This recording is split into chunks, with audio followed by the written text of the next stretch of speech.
Tiger हमारे शेर टुनटुन यादव जी हैं, इनका कल जन्मदिन है, लेकिन हम लोग जन्मदिन आज ही मना रहे हैं भाई का।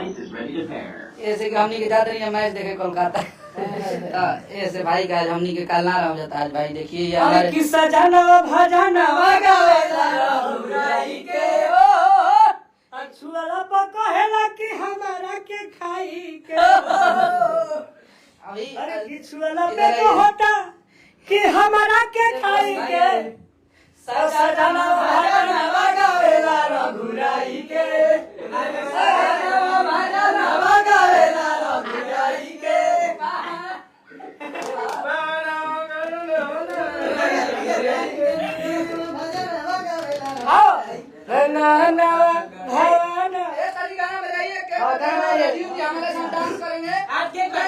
फेसबुक फैमिली देखेगी आज राजीव शर्मा का डांस। हाँ केक कटेगा, सब में बटेगा।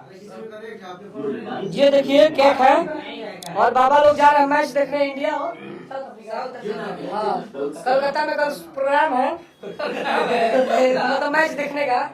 देखिए देश के दो धुरंधर का कल जन्मदिन है, विराट कोहली और मेरा भाई टुनटुन यादव का। कल विराट कोहली वहाँ पे गाना उड़ाएंगे, हम यहाँ उड़ाएंगे। अरे किस्सा जना भजन आप लोग इतना शेयर कीजिए लाइक हम सब तरह के शेयर करी जाओ। अरे किरे बगली ते तो उड़े लगली आज जब से टुनटुन खेसारी से जुड़े रहो। अरे बगली ते तो जुड़े लगली। बजाइए बजाइए बजाइए बजाइए। शेयर कीजिए, धनाधन शेयर करो भाई लोग। Love you love you.